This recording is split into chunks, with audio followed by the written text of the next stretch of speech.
Hello everyone, hope you guys are doing well. Welcome to yet another video. Today I'm gonna share with you a dish from my balcony garden veggies. Like these are cherry tomatoes. Have you ever seen yellow tomatoes? Yeah, that's also grown in my from my balcony garden, but that plant is gone, so I have only the tomatoes. We'll show you. Let's pluck some tomatoes and coriander leaves.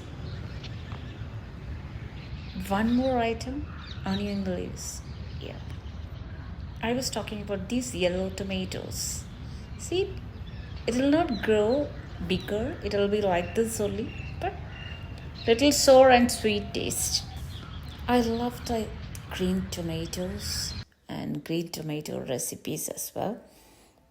Then the red tomatoes or the ripened. And these tomatoes I've just only for showing you guys. I think I put it on shorts or something, that plant, that yellow tomatoes plant. Those are all cherry tomato categories. Let's start making it. This is very easy recipe. I know everyone knew that. If anyone likes garlic, they can add garlic as well. I like garlic, but this time I didn't add garlic.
Recipe is ready. My favorite green tomato is ready to eat. So that's all about the video. Thank you.